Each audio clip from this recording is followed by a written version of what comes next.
it's already been decided to be it's legally protected to a certain extent. You can't just go out there and literally interfere with the officer's job for the most part, where they cannot actually finish up with like a police stop when you're not an involved party or whatever.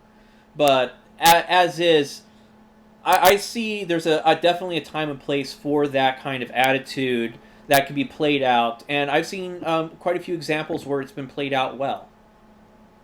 No. I agree with your thoughts. My policy and the FTP policy is to be polite to them. Always approach. Say if you're filming a traffic stop, I try my best to approach so the officer can see you approaching in the headlights. You don't want to startle and surprise someone with a gun whose job it is to screw people over for a living. I mean, that's part of their job. That's not exclusively what they do, but part of their job is to impartially enforce laws, and lives get ruined. So that foments a certain amount of paranoia inside an individual.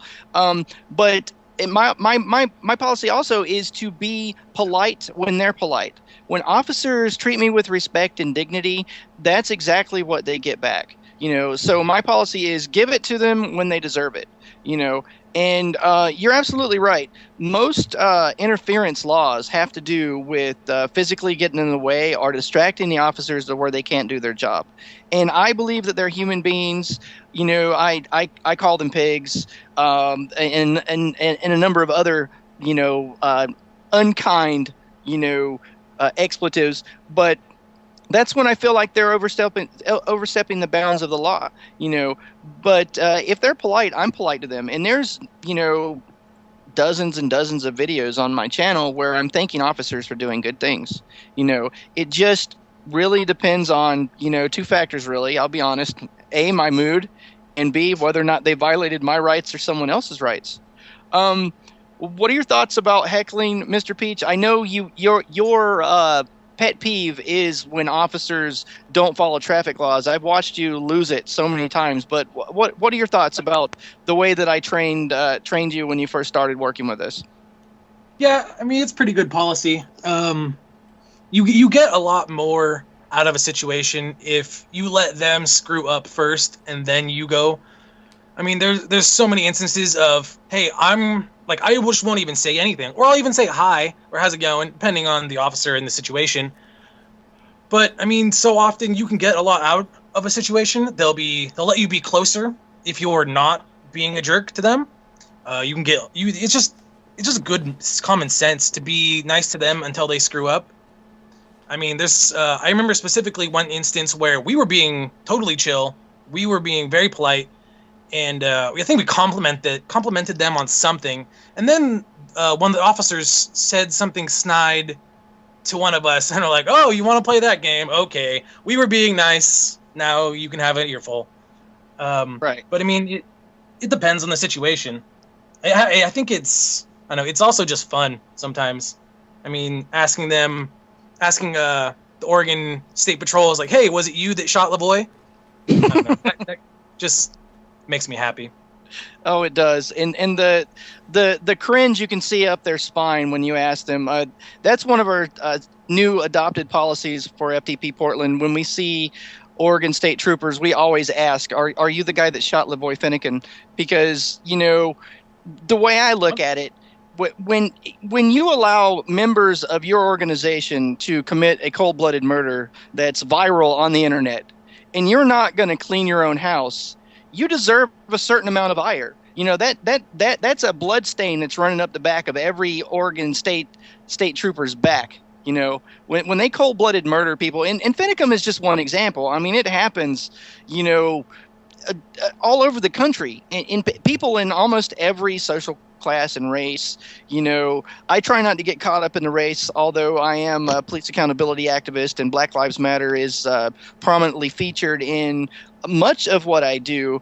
But I'm of the humble opinion that we have a police state problem in the United States, and it's not a race problem. We do have a problem with race, but that's a separate issue.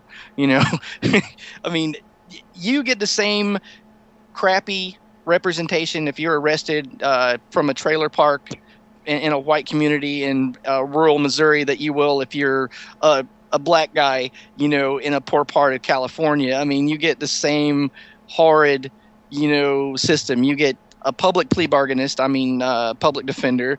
You get, that one of the reasons why people get such terrible representation in our legal system when they don't have a lot of money is simply they overload public defenders with too many cases. So they don't. It's not that the public defender is some kind of jerk and they don't like you. It's that they have sleep deprivation and they've given them so many cases that they literally don't have the physical time to represent you properly. So if you're listening to this and you're thinking about forming a police accountability organization, or you're thinking about doing, if you're thinking about doing First Amendment audits or liberty audits or silent treatments like Bunny Boots does, you have to listen to this advice, okay? It's not a matter if I'm going to get arrested. It's a matter of when you're going to get arrested. So it might be funny to watch people heckle cops on YouTube and whatnot, but I have to give that fair warning, So if you're going to emulate what we do, when you get arrested, become your attorney or your public plea bargainist best friend. You need to go through your own police report, highlight points of interest, go and do interviews for your public defender, and provide all that information and give it to them so that they have to do less work, because they overload those people, and that's the only way that you're going to get anywhere near a fair shake. Is do that. You have to become your attorney's helper. And think of yourself. I want to sort of add on to this. If the punishment for your case is small, like under 6 months of jail time, they don't even in some states don't even have to obligate giving you a public defender. So you're going to be fighting it on your own for minor cases too. Yep, there is that. And if another golden piece of advice I'd like to share with people if they want to form cop watching organizations or do these liberty audits is you're going to have to learn and research the laws in the state you live. They're all radically different.